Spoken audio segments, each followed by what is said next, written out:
الحمدللہ نحمده ونستعینه ونستغفره ونعوذ باللہ من شرور انفسنا ومن سیئات اعمالنا من يهده الله فلا مضل له ومن يضلله فلا هادي له واشهد ان لا اله الا الله وحده لا شريك له واشهد ان سيدنا ومولانا محمدًا عبده ورسوله ارسله بالهدى ودين الحق ليظهره على الدين كله وكفى بالله شهيدا فصلى الله عليه وسلم تسليما كثيرا كثيرا اما بعد فاعوذ بالله من الشيطان الرجيم بسم الله الرحمن الرحيم قل ان كنتم تحبون الله فاتبعوني يحببكم الله ويغفر لكم ذنوبكم والله غفور رحيم رب اشرح لي صدري ويسر لي امري واحلل عقدة من لساني يفقهوا قولي سبحانك لا علم لنا الا ما علمتنا انك انت العليم الحكيم رب زدني علما اللہم صلی وسلم علی نبینا محمد آمین یا رب العالمین۔ درود شریف پڑھ لیجئے۔ اللہم صلی علی محمد وعلی آل محمد کما صلیت علی ابراہیم وعلی آل ابراہیم انک حمید مجید۔ اللہم بارک علی محمد وعلی آل محمد کما بارکت علی ابراہیم وعلی آل ابراہیم انک حمید مجید۔ الحمدللہ، اللہ کا شکر اور اس کا فضل کہ آج اس نے ہمیں توفیق دی کہ اس کے گھر میں ہم آئے ہیں۔ اللہ کے گھر میں انسان خود تو آ نہیں سکتا جب تک کہ اس کا بلاوا نہ ہو، تو اسی کی توفیق ہے کہ اس نے، ہم نے تو ارادہ کی، اللہ نے یہاں پر آنے کی ہمیں توفیق دی۔ اللہ کے گھروں میں سے جب کسی گھر میں لوگ دین سیکھنے سکھانے کے لیے جمع ہوتے ہیں تو نبی اکرم صلی اللہ علیہ وسلم کا ارشاد مبارک ہے کہ ان گھروں کو فرشتے ڈھانپ لیتے ہیں، اللہ کی خاص سکینت وہاں پر نازل ہوتی ہے، اور جب وہ لوگ آپس میں اللہ سبحانہ و تعالیٰ کا تذکرہ فرماتے ہیں تو اللہ سبحانہ و تعالیٰ ان کا ذکر جو ہے بہت اعلیٰ محفل میں فرماتے ہیں، فرشتوں کی محفل میں فرماتے ہیں۔ تو اللہ سے دعا ہے کہ ہماری بھی یہ محفل جو ہے، ہمارا بھی یہاں بیٹھنا، سننا سنانا، پڑھنا پڑھانا جو ہے، اللہ سبحانہ وتعالیٰ اسی میں شامل فرمائے جس کی نبی اکرم صلی اللہ علیہ وسلم نے خوشخبری دی ہے۔ اسی حوالے سے ایک تو پہلی بات میں تھوڑی اصلاح کرنا چاہوں گا۔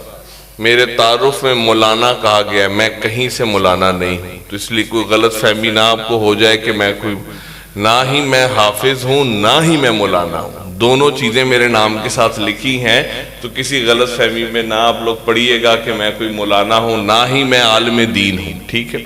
تو اس حوالے سے بات یہ آپ کے ذہن میں کلیئر رہے۔ وہ کچھ ظاہری بات ہے، لکھنے میں اب ہم جیسے جاہلوں کے لیے لکھنے کو کچھ ملتا نہیں، نہ مولانا ہے نہ حافظ ہے، لکھیں کیا ان کے ساتھ، تو پھر کچھ لکھ دیتے ہیں۔ البتہ یہ ہے کہ پہلے میں یہ اس کی اصلاح کر دوں کہ نہ میں عالم ہوں نہ ہی میں حافظ قرآن ہوں۔ اللہ سبحانہ وتعالیٰ توفیق دے، یہ دونوں بڑے رتبے ہیں، اللہ مجھے بھی اپنی زندگی میں ان کی توفیق عطا فرمائے۔ دوسری بات یہ ہے کہ پہلے سے اس چیز کا ذرا ہم تعین کر لیں کہ آپ اور میں یہاں کیوں موجود ہیں۔ کوئی گھڑی ہے ہمارے پاس اس وقت؟ میرا وقت کتنا ہے؟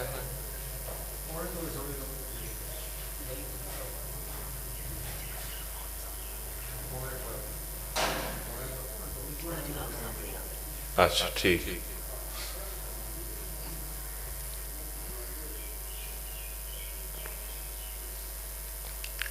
جی، تو بات یہ ہے کہ سب سے پہلی چیز تو یہ دیکھ لیں میں اور آپ یہاں کیوں آئے ہیں۔ جو ذمہ دار ہیں انہوں نے اس مجلس کا انعقاد کیوں کیا ہے، یہ سوال کا جواب دینا بہت ضروری ہے، کیونکہ جب اس سوال کا کلیئرٹی ہمارے دماغ میں ہوگی، بالکل ہمیں اس بات کا یقین ہوگا ہم کیوں آئے ہیں یہاں پر، تو ہمارے لیے آگے کی منزل طے کرنا آسان ہے۔ میں جو گفتگو آپ سے کروں گا کہ اس کا وہ بھی بامقصد ہو جائے گی۔ اگر اس پروگرام کا انعقاد کرنے کا مقصد یہ ہے کہ ہمارا سال کا کوئی پروگرام نہیں ہوا اور سال میں ہم نے ایک پروگرام کرنا ہوتا ہے، تو یہ کوئی مقصد مبارک نہیں ہے۔ اگر یہاں آنے والوں کا مقصد ثواب ہے، بس چلو اچھی محفل ہے، شامل ہونا چاہیے، بیٹھنا چاہیے، کوئی بڑا مقصد نہیں ہے، تو پھر ہم یہاں سے کوئی بڑی شے بھی نہیں لے کے جائیں گے۔ بڑی محفلیں آئیں، بڑی جگہ گئے، ہم گائے، وہاں گئے بھی اور اٹھ کے واپس بھی آ گئے۔ تو یہاں پر بیٹھنے کا مقصد بڑا بنائیں، وہ مقصد بڑا ہوگا تو کچھ بڑی بات لے کر اٹھیں گے۔ شاید میں وہ بیان بھی نہ کر سکوں، مگر آپ شاید بہت کچھ لے کے اٹھیں۔ اور ظاہری بات ہے جب ہم اس بات پہ ہمارا یقین ہے کہ فرشتوں نے اس محفل کو ڈھانپا ہے اور یہاں پہ اللہ کی خاص سکینت نازل ہو رہی ہے، تو اس حوالے سے ہمیں زیادہ توجہ کرنے کی ضرورت ہے۔ ہمارا مقصد صرف ایک ہونا چاہیے، وہ مقصد یہ ہے کہ ہم یہاں پر آئے ہیں، کسی دینی محفل میں آئے ہیں تو کچھ عمل لے کر جائیں، ہماری زندگی ایسی ہو جائے کہ نبی اکرم صلی اللہ علیہ وسلم کے پاس جب ہم حاضر ہوں قیامت کے دن تو پھر حضور فخر سے کہہ سکیں کہ یہ میرا امتی ہے۔ مگر اگر یہ مقصد نہیں ہے، مقاصد کچھ اور ہیں، تو پھر ہمارا بیٹھنا اٹھنا پھر بھی اس کا بہت فائدہ ہے، مگر ہمارے اندر کوئی تبدیلی نہیں آئے گی، ہمارے اندر کوئی تبدیلی نہیں آئے گی، تو اس تبدیلی کی بھی ضرورت ہے۔ آج کا موضوع جو مجھے دیا گیا ہے وہ سنت ہے، سنت موضوع ہے، جس طرح کہ اس کا انعقاد بھی اسے توحید و سنت، تو نبی اکرم صلی اللہ علیہ وسلم سے تعلق کے حوالے سے کوئی گفتگو میں نے آپ کے سامنے رکھنی ہے۔ سب سے پہلے دو سوال ہیں جو میں آپ کے سامنے رکھوں گا۔ پہلا تو یہ ہے، یہ مجھ سے آپ نے وعدہ کرنا ہے کہ آپ جھوٹ نہیں بولیں گے، وعدہ کرتے ہیں؟ سب کرتے ہیں؟ دوسرا وعدہ، آپ اپنے آپ سے جھوٹ نہیں بولیں گے۔ کتنا قریب جاؤں بھائی؟ ہاں آپ کے والیوم میں اونچا بولوں، اس کے قریب جاؤں؟ اچھا اس کے بالکل، یہ تو ان کے بھی کان پھٹ جائیں گے۔ اصل میں اتنا وہ والا مولوی نہیں ہوں، زیادہ شور شرابے والا، تو یہ کہہ رہے ہیں تو اچھا جی۔ تو دوسرا وعدہ آپ نے کرنا ہے کہ آپ اپنے آپ سے جھوٹ نہیں بولیں گے۔ کریں وعدہ کہ نہیں کرنا؟ اپنے آپ سے، ہم سب سے زیادہ جھوٹ اپنے آپ سے بولتے ہیں۔ آج نمازیں نہیں پڑھی، کوئی نہیں، خیر ہے، کوئی مسئلہ نہیں، وہ غفور الرحیم ہے، وہ بخش دے گا، زیادہ مسئلہ نہیں ہے۔ اتنا بڑا ہمارے مسائل بہت کم ہیں، وجہ یہ ہے کہ ہم اپنے آپ سے سچ نہیں بولتے۔ تو جب آپ نے وعدہ کر لیا، اب مجھے نہیں بتانا، آپ نے اپنے آپ کو بتانا ہے نبی اکرم صلی اللہ علیہ وسلم کو آپ کتنا جانتے ہیں۔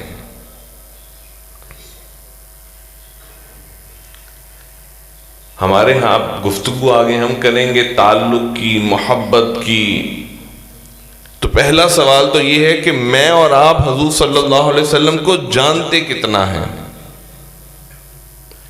ایک بات ذہن میں رکھیں، اجنبیوں سے محبت نہیں ہوتی، اجنبیوں سے محبت نہیں ہوتی، محبت ان سے ہوتی ہے جن کو ہم جانتے ہیں، جن کے شب و روز سے ہم واقف ہیں، جن کے خیالات سے ہم واقف ہیں، جن کے نظریات سے واقف ہیں، اور جب ہم یہ واقف ہوتے ہیں تو پھر وہ ہمارے دل میں گھر کرتے ہیں۔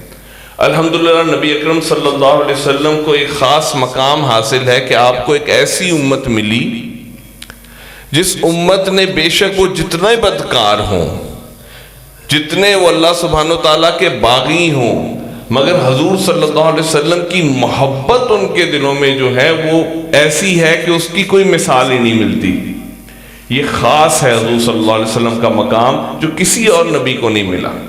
حضرت عیسیٰ کے ماننے والے بھی بہت موجود ہیں, حضرت موسیٰ کے ماننے والے بھی موجود ہیں, مگر ان کے نام پر جان دینے کو تیار نہیں ہوگا کوئی. مگر ہمارے ہاں معاملہ بالکل مختلف ہے. مگر بات یہ ہے کہ ہم بہت شور مچائیں گے, شور مچا کے سب ٹھنڈے ہو کے بیٹھ جاتے ہیں.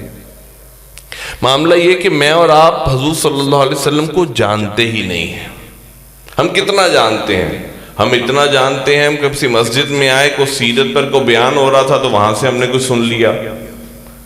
ہم اسکول میں چلے گئے تو وہاں پر درسی کتابوں میں کچھ مضمون تھے وہ ہم نے پڑھ لیے.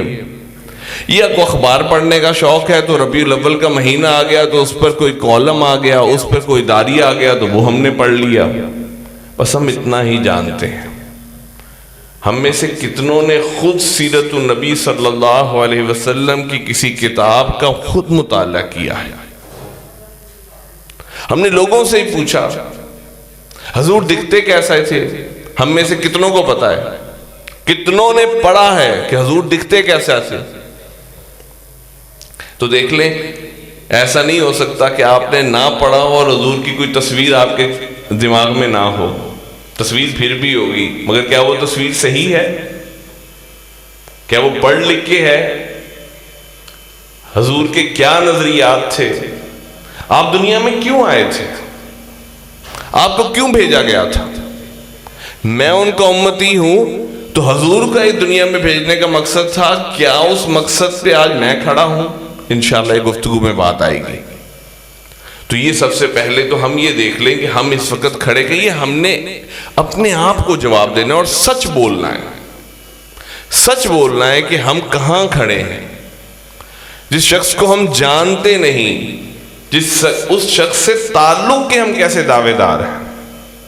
تو وہ جذباتی نعرے ہیں جو ہم لگاتے ہیں. وہی بات ہے کہ پھر وہی یہاں پہ ناموس رسالت کی ریلی نکل رہی ہوگی اور وہیں پہ حی علی الصلاح حی علی الفلاح کی بات آ رہی ہوگی تو ہم پیچھے ہٹ جائیں گے.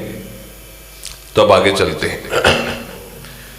گفتگو میری کوشش ہوگی کہ کچھ آسان سہل ہو تاکہ ہم کچھ لے کر اٹھیں. سورہ آل عمران کی ایک آیت میں نے آپ کے سامنے تلاوت کی ہے, اس کا ترجمہ سماعت فرما لیں. قُلْ إِن كُنتُمْ تُحِبُّونَ اللَّهَ فَاتَّبِعُونِی. اگر تم چاہتے ہو کہ اللہ سبحانہ و تعالیٰ سے محبت کرو, فَاتَّبِعُونِی, تو میری اتباع کرو. یحببکم اللہ, میری اتباع کرو گے تو تمہیں کیا ملے گا؟ اللہ سبحانہ و تعالیٰ تم سے محبت کرنی شروع کر دیں گے.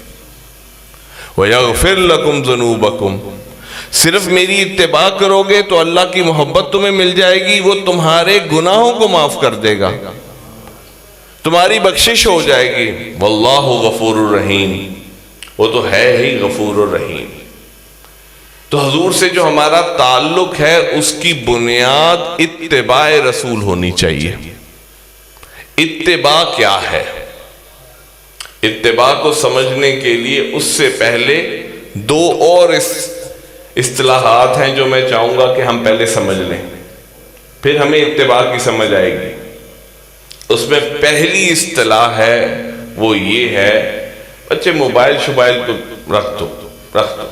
ان موبائلوں نے ویسے ہمارا بیڑا گرک کر دیا ہے. ہم موبائلوں کے چکروں میں, یہاں ہم دینی محفل میں آئے ہیں, یہ ریکارڈنگ ہو رہی ہے, یہ چلی جائے گی.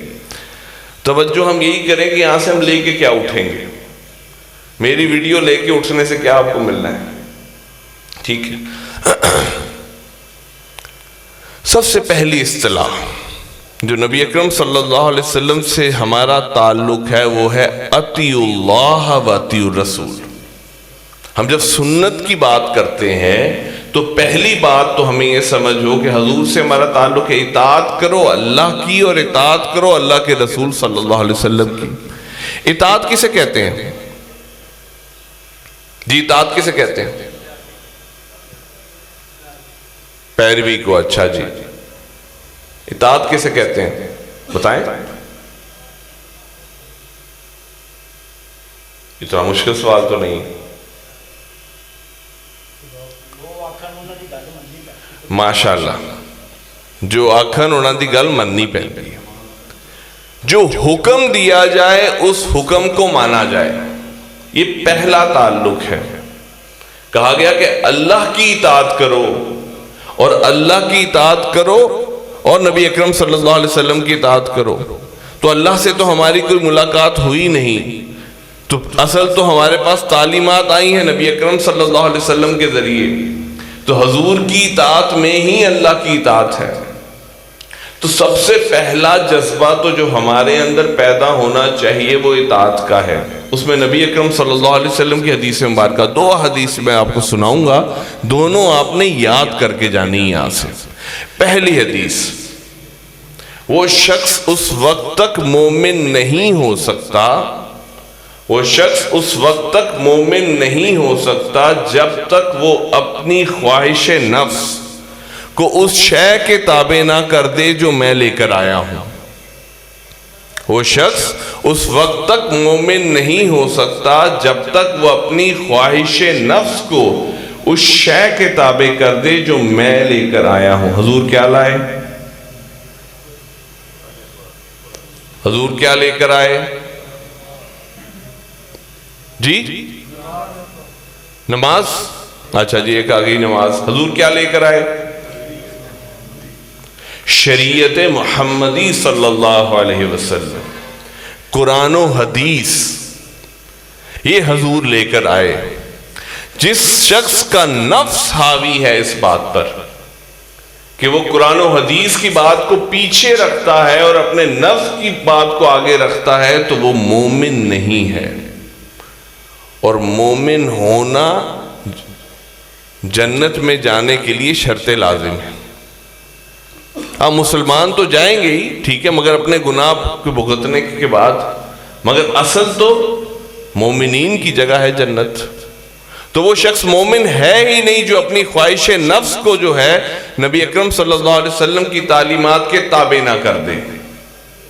تو ہم سب سے پہلے یہ دیکھیں کہ ہمارا کیا معاملہ ہے۔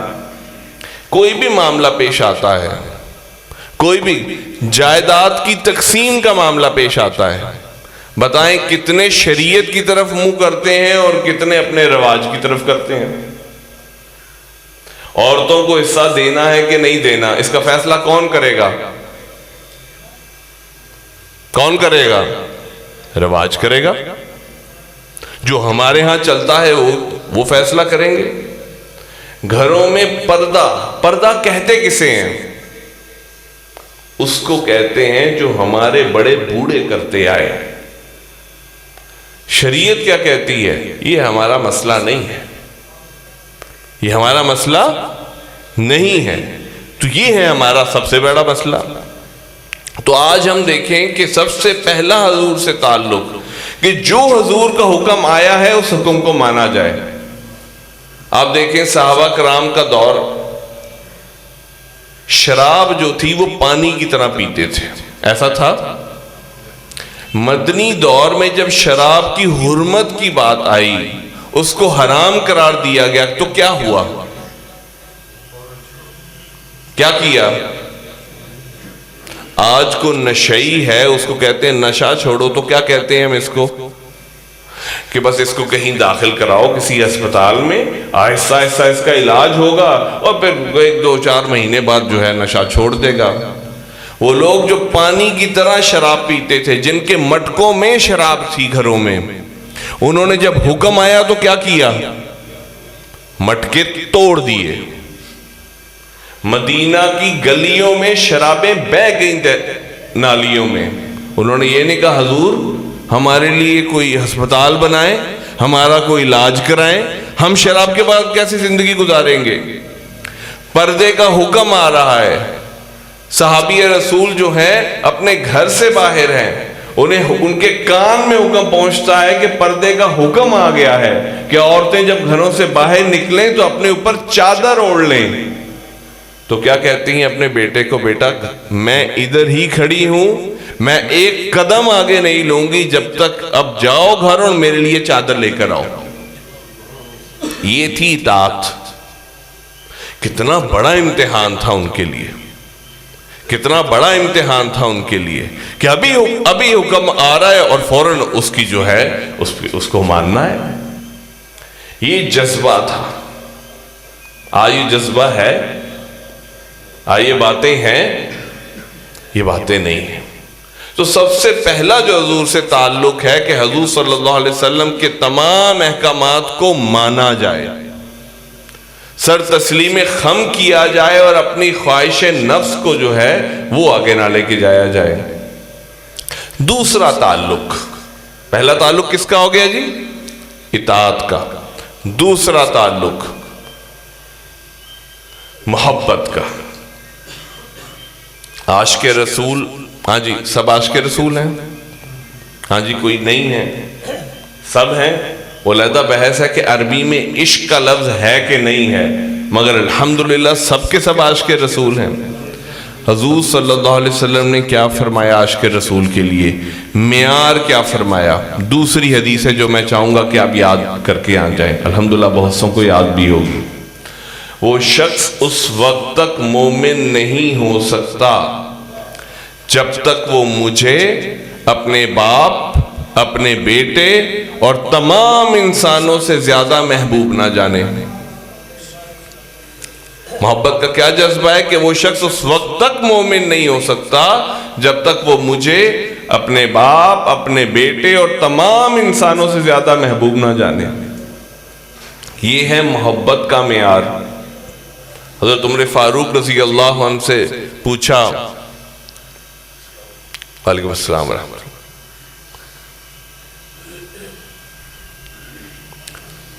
نبی اکرم صلی اللہ علیہ وسلم نے سوال کیا حضرت عمر فاروق رضی اللہ عنہ سے کہ عمر تمہیں مجھ سے کتنی محبت ہے؟ اے عمر تمہیں مجھ سے کتنی محبت ہے؟ حضرت عمر فاروق نے کہا کہ اے اللہ کے حبیب مجھے آپ سے اتنی محبت ہے، اپنی جان سے بھی زیادہ محبت ہے. حضور صلی اللہ علیہ وسلم نے کہا کہ مجھے دنیا کے ہر شخص سے زیادہ جو ہے وہ آپ سے محبت ہے. حضور صلی اللہ علیہ وسلم نے پوچھا کہ عمر کیا تمہیں مجھ سے جو محبت ہے وہ اپنی جان سے بھی زیادہ محبت ہے؟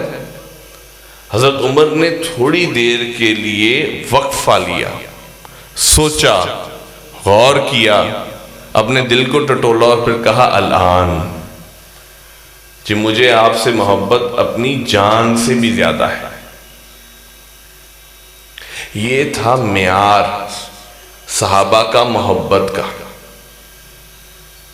وہاں منافقت نہیں تھی، وہاں یہ معاملہ نہیں تھا کہ زبان سے تو شاید ہمارے نعت خواں بہت ساری باتیں کر جائیں، شاید ہمارے مبلغ بہت ساری باتیں کر جائیں، مگر جہاں عملی طور پر محبت کا تذکرہ آئے گا تو وہ زبان سے آگے نہیں جائے گا. دل میں ہم کبھی جھانک کے نہیں دیکھیں گے کہ جب ہمارے دلوں میں مال کی محبت کہیں زیادہ تو نہیں حضور کی محبت سے، ہمارے دلوں میں اپنے رشتہ داروں کی محبت کہیں زیادہ تو نہیں حضور کی محبت سے، ہمارے دلوں میں اس دنیا کی محبت کہیں زیادہ تو نہیں حضور صلی اللہ علیہ وسلم کی محبت سے. تو ہم یہ دیکھیں، یہ معیار دیکھیں کہ ہم اس وقت کہاں کھڑے ہیں. اب معاملہ یہ ہے کہ اطاعت، دیکھیں ہم میں سے کوئی دفتروں میں کام کرتا ہے تو اسے اپنے صاحبوں کی اطاعت کرنی پڑتی ہے، جو حکم دیتے ہیں ماننا پڑتا ہے، اور بہت سے دنیاوی آقاؤں کی ہمیں اطاعت کرنی پڑتی ہے، اپنے حکمرانوں کی اطاعت کرنی پڑتی ہے. حضور کی اطاعت اور ان کی اطاعت میں کیا فرق ہوگا؟ حضور کی اطاعت ہم کریں گے محبت کے ساتھ. یہ مصیبت کی اطاعت نہیں ہے، اور جب اطاعت محبت کے ساتھ ہوتی ہے تو اطاعت کرنے کی لذت محسوس ہوتی ہے. اطاعت کرنے کی لذت محسوس ہوتی ہے. انسان حضور صلی اللہ علیہ وسلم کے راستے پر چلتے ہوئے لطف اٹھاتا ہے، اسے ایسا محسوس ہوتا ہے کہ ہر قدم جو ہے، ہر قدم میں ایک لذت ہے. مگر اگر محبت کے جذبے کے ساتھ نہیں ہے تو ہر اذان ایک مسئلہ ہے، ہر روزہ ایک مسئلہ ہے، حرام حلال روزی کمانا ایک بہت بڑا مسئلہ ہے، کیونکہ لذت نہیں ہے، وہ ایک مصیبت کی اطاعت ہے۔ داڑھی رکھنا بہت بڑا مسئلہ ہے، کیونکہ محبت کا جذبہ موجود نہیں ہے، تو اطاعت ہوگی محبت کے ساتھ۔ اگر اطاعت ہو محبت کے ساتھ تو اب ہم داخل ہو جاتے ہیں اتباع میں۔ اتباع کسے کہتے ہیں؟ جو ہم نے پہلے سورہ آل عمران کی آیت تھی کہ اتباع تک ہم پہنچیں گے کیسے؟ جب ہمارا یہ جذبہ پیدا ہو جائے گا کہ حضور کا ہر قول میری زندگی میں آ جائے، حضور کا ہر حکم جو میرے لیے ہے وہ میری زندگی میں آ جائے، اور محبت کا جذبہ یہ ہو کہ میری جان بھی قربان ہو نبی اکرم صلی اللہ علیہ وسلم کی ناموس پر، آپ کے احکامات پر، آپ کے فرامین پر، تو پھر میں ایک ایسی جگہ پر داخل ہو جاؤں گا جسے اتباع کہا جائے گا۔ اتباع کیا ہے؟ عربی ہم انگریزی میں اسے کہتے ہیں بلائنڈ فالوئنگ، یعنی عمل کے لیے کوئی دلیل نہ مانگنا، عمل کے لیے کوئی دلیل نہ مانگنا، صرف یہ دلیل مانگنا کہ کیا میرے محبوب نے یہ کام کیا تھا۔ حضور صلی اللہ علیہ وسلم کی ہر ادا کو اپنی ادا بنانا، یہ نہ دیکھنا کہ اس کا حکم ملا تھا کہ نہیں ملا تھا۔ حضور رات کو سوتے کیسے تھے؟ ویسے سوؤں گا۔ حضور صبح اٹھتے کیسے تھے؟ ویسے اٹھوں گا۔ حضور چلتے کیسے تھے؟ ویسا چلوں گا۔ اور پھر وہ معیار صحابہ کرام کا کہ وہ تشریف لائے حضور صلی اللہ علیہ وسلم کی بارگاہ میں آئے، اور صرف ایک صحابی نے حضور کا گریبان کھلا دیکھا، ساری زندگی گریبان کھلا رکھا۔ حضور نے تو حکم نہیں دیا تھا، کیوں گریبان کھلا رکھا؟ کیوں گریبان کھلا رکھا؟ یہ تھا اتباع کا جذبہ، حضور کی ہر ادا میری ادا بن جائے۔ مگر وہ اتباع ایسے نہیں تھی، وہ اس اطاعت کے جذبے کو ساتھ لے کر محبت سے سرشار ہو کر یہ اتباع کی گئی، تو اب ہر ادا بن گئی۔ حضرت عبداللہ بن عمر رضی اللہ عنہما جو ہیں، حضور صلی اللہ علیہ وسلم کے ساتھ انہوں نے حج کا سفر کیا۔ حج کے سفر کے دوران نبی اکرم صلی اللہ علیہ وسلم نے کچھ خاص مقامات پر پڑاؤ کیا، کچھ خاص مقامات پر آپ رکے، کچھ ایسی جگہ بھی تھی جہاں پہ درخت تھا تو حضور وہاں سے جھک کے گزرے۔ حضرت عبداللہ بن عمر اس کے بعد جب بھی جا رہے ہیں حج کے سفر پر تو انہی جگہوں پر رکتے ہیں۔ چلو وہ بات تو سمجھ آتی ہے کیوں رک رہے ہیں، حضور یہاں رکے۔ ایک دفعہ جھک کے گزرے ایک جگہ سے، کہا کہ آپ جھک کے کیوں گزرے؟ یہاں تو کوئی درخت نہیں ہے جس سے جھکنے کی ضرورت ہو۔ نبی کریم صلی اللہ علیہ وسلم یہاں سے جھک کے گزرے تھے۔ اس کے لیے کوئی دلیل نہیں مانگیں گے، اس کے لیے کوئی دلیل نہیں مانگیں گے۔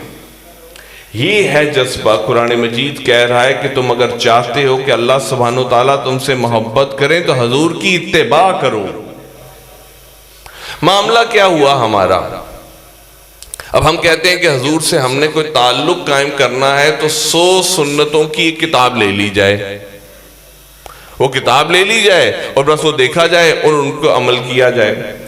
اچھا، وہ 100 سنتوں کی کتاب لے کر جب ہم گھر آتے ہیں اور گھر میں اپنے خاندان بتاتے ہیں ماشاءاللہ میرے پاس ایک کتاب آ گئی 100 سنتوں والی، اب ان پر میں عمل کرنے جاؤں گا، ہم محسوس کرتے ہیں خاندان میں ہماری عزت میں اضافہ نہیں ہوتا۔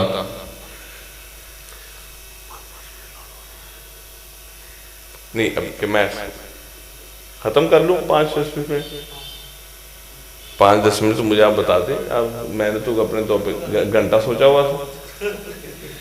نہیں، آپ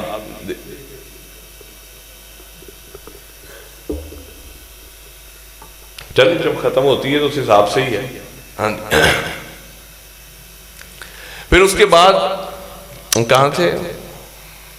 ہاں جی، ہم کتاب لے کر جاتے ہیں گھر پہ، ہم کہتے ہیں حضور کی اتباع مجھ پر لازم ہے، اور یہ 100 سنتوں کی کتاب ہے، جو 100 سنتوں کی کتاب ہے اس پہ میں عمل کروں گا تو میں حضور سے تعلق قائم ہو جائے گا۔ مگر میں محسوس کرتا ہوں میرے ارد گرد کے لوگ ہر وقت مسواک کرنے سے صبح شام وہ اذکار پڑھنے سے جو نبی اکرم صلی اللہ علیہ وسلم نے اپنائے تھے ان کو بھی کرنے سے، وہ عادات بھی اپنے لانے کے، اپنا لباس بھی اسی طرح کرنے سے، پھر بھی لوگ میرے قریب نہیں ہوئے۔ لوگ میرے قریب کیوں نہیں ہوئے؟ کیونکہ نبی اکرم صلی اللہ علیہ وسلم کے احکامات کو ماننے کی والی کتاب میں نے نہیں لی۔ وہ کتاب کون سی تھی؟ وہ تھا قرآن مجید۔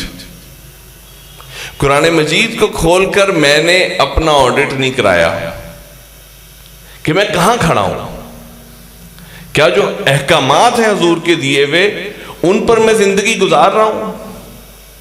اگر ان پہ نہیں زندگی گزار رہا، دل میں حضور صلی اللہ علیہ وسلم کی محبت موجود نہیں ہے، تو موجود نہیں ہے تو پھر اس کے بعد اتباع تک کیسے جاؤں گا؟ تو وہ اتباع کیا ہے؟ بس وہ انہی کچھ معاملات ہیں، ان کے ساتھ ہی جڑے، انہی کے ساتھ ہی جڑا جائے۔ بس جیب میں مسواک رکھنے سے کوئی عاشق رسول نہیں بنے گا۔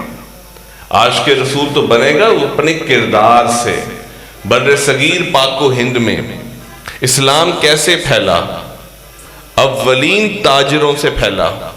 تاجر آئے، ان کی دیانت داری کو دیکھ کر ہندوؤں نے کہا کہ یار مسلمان ہونے کے لیے کیا کرنا پڑے گا؟ انہوں نے کہا وہی کرنا پڑے گا جو ہم کرتے ہیں وہ کرو۔ کوئی دعوت نہیں دی، کوئی تبلیغ نہیں دی، صرف نبی اکرم صلی اللہ علیہ وسلم کے امتی نظر آئے۔ امتی منفرد نظر آتا ہے، امتی منفرد نظر آتا ہے، مگر جب ہم امتی سے ہی نہیں بنتے پھر کیا ہے؟ ایک فیشن آتا ہے وہ ہمیں اپنی طرف لے جاتا ہے۔ آج ایک فیشن، جب ہماری کوئی بنیاد نہیں ہے، سنت ہمارے لیے زندگیوں کا معیار نہیں ہے، تو کوئی انگریز ہے وہ کہتا ہے پینٹ پیچھے سے پھاڑ لو، ہم پیچھے سے پھاڑ لیتے ہیں۔ کوئی کہتا ہے بال ادھر سے بڑھا لو، ہم ادھر سے بڑھا لیتے ہیں۔ کیا معیار ہے؟ مجھے کیسا دکھنا چاہیے؟ مجھے کون سا عمل کرنا چاہیے؟ اس کے بارے میں کوئی بات ہی نہیں۔ معاملہ یہ ہے کہ اطاعت اور محبت کے جذبے سے اتباع پہ نہیں آئے۔ مجھے صرف اتباع کا بتا دو، وہ کام بہت مشکل ہے، کیونکہ اس میں مجھے اپنا نفس مارنا پڑتا ہے۔ اس نفس کو جب تک ہم نہیں ماریں گے تب تک گاڑی آگے چلے گی نہیں۔ پھر جب ہم سنت کی بات کرتے ہیں، سب سے پہلے یہ بات تو ہمارے سامنے واضح ہو گئی کہ اتباع۔ دوسرا اہم پیغام جو ہے جو ہم یہاں سے لے کر اٹھیں، وہ نبی اکرم صلی اللہ علیہ وسلم کی سب سے عظیم سنت کیا تھی؟ دیکھیں، نماز کب فرض ہو رہی ہے؟ نبوت کے 10ویں سال۔ نماز فرض، نمازیں نبوت کے 10 سال گزر چکے ہیں، اب نماز فرض ہو رہی ہے۔ وہ حضور کی کون سی سنت تھی جس دن سے نبوت کا آغاز ہوتا ہے اور حضور صلی اللہ علیہ وسلم کا وصال ہوتا ہے، اس دوران کبھی بھی آپ اس سے جو ہے غافل نہیں پائے گئے؟ وہ کون سی سنت تھی حضور کی؟ وہ سنت تھی اپنی ارد گرد لوگوں کی فکر کرنا۔ وہ سنت تھی دعوت و تبلیغ کی۔ وہ سنت تھی، نبی اکرم صلی اللہ علیہ وسلم نے فرمایا کہ تم آگ کے گڑھے میں گر رہے ہو، میں تمہارا گریبان پکڑ پکڑ کے تمہیں وہاں سے نکال رہا ہوں۔ یہ تھی حضور کی سنت، سب سے بڑی سنت یہ تھی۔ آج ہم یہ دیکھیں کہ ہم اس دین کا پیغام لوگوں تک پہنچا رہے ہیں۔ کیا کوئی کام ہے جو حضور میرے ذمے لگا کر گئے ہیں؟ نبی اکرم صلی اللہ علیہ وسلم نے خطبہ حجۃ الوداع میں ایک تاریخ ساز خطبہ جو ہے وہ ارشاد فرمایا، اور اس کے اینڈ پہ پوچھا اپنے امتیوں سے، کیا میں نے تم تک دین پہنچا دیا؟ تمام لوگوں نے کہا کہ آپ نے دین پہنچایا نہیں، اس کا حق بھی ادا کر دیا۔ پھر نبی اکرم صلی اللہ علیہ وسلم کا ارشاد مبارک، فَلْيُبَلِّغِ الشَّاهِدُ الْغَائِبَ، اب پہنچاؤ ان لوگوں تک جو یہاں موجود نہیں ہیں۔ یہ ہمارے ذمہ داری لگا گیا حضور، یہ میرے اور آپ کے ذمے ہیں۔ آج چائنا کے لوگ جن تک اللہ کا دین نہیں پہنچا، کس سے پوچھا جائے گا؟ کس سے پوچھا جائے گا؟ مجھ سے اور آپ سے پوچھا جائے گا کہ ان تک کلمہ کیوں نہیں پہنچا۔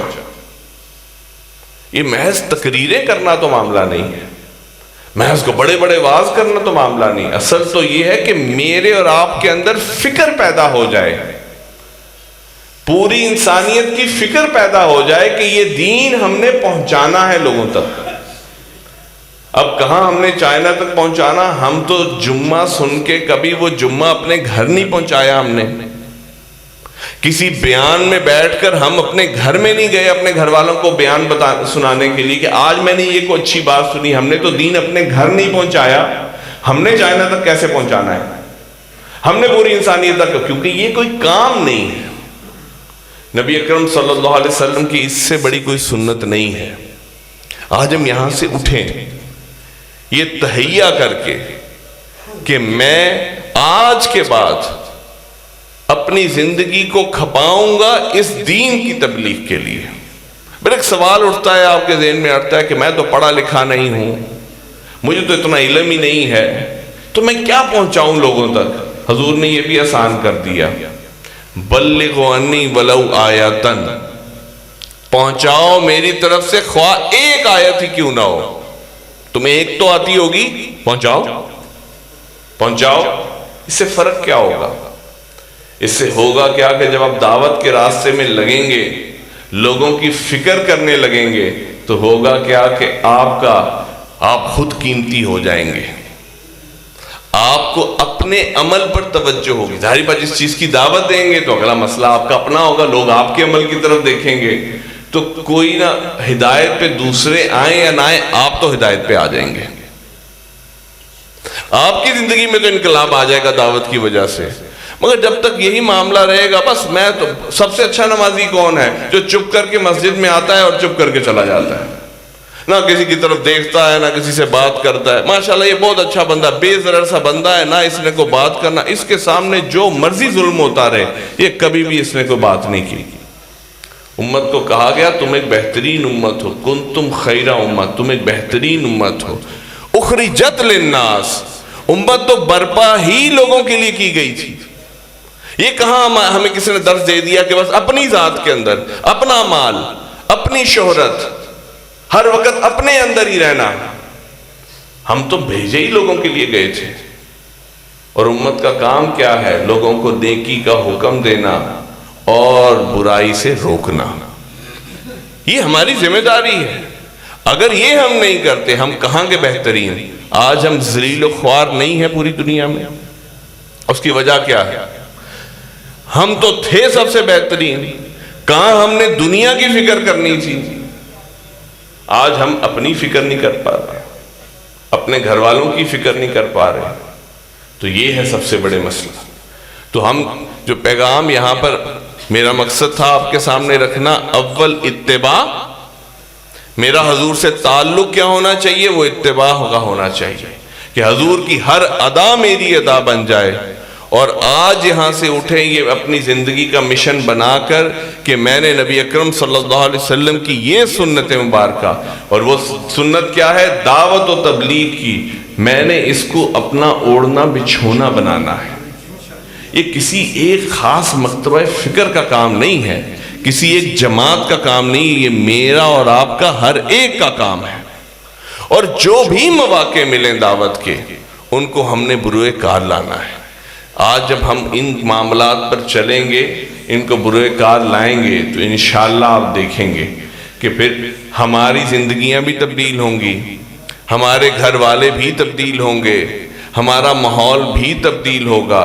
یہی مسجدیں جہاں پر 5 6 7 نمازی فجر پہ ہوتے ہیں، تو یہ صفیں بھی بھری ہوئی نظر آئیں گی جب ہم لوگوں کی فکر کرنے والے بنیں گے۔ ہمارا مقصد واضح ہونا چاہیے، ہم کوئی کہاں ہیں، کیوں ہیں، اور یہی پیغام تھا بنیادی طور پر آپ کو دینا مقصود کہ حضور صلی اللہ علیہ وسلم سے ہمارا تعلق مضبوط سے مضبوط ہو جائے۔ میری اللہ سبحانہ وتعالیٰ سے دعا ہے کہ جو کہا سنا اللہ سبحانہ وتعالیٰ اس کو اپنی بارگاہ میں قبول و منظور فرمائے۔ کوئی بات قرآن و سنت کے منافی مجھ سے اگر بیان ہوئی ہے نبی اکرم صلی اللہ علیہ وسلم کے تعلق کے حوالے سے، تو اللہ سبحانہ وتعالیٰ اس کو آپ کے دماغوں سے، آپ کے دلوں سے محو فرما دے، میری بھی اصلاح فرمائے، اور جو بات عین قرآن و سنت کے مطابق بیان ہوئی ہے، اللہ سے دعا ہے کہ اللہ سبحانہ وتعالیٰ اس کو ہمارے دلوں دماغوں میں چسپاں فرما دیں، اور ہمارے لیے اس پر عمل کرنا آسان فرما دیں۔ وآخر الدعوانا ان الحمد للہ رب العالمین۔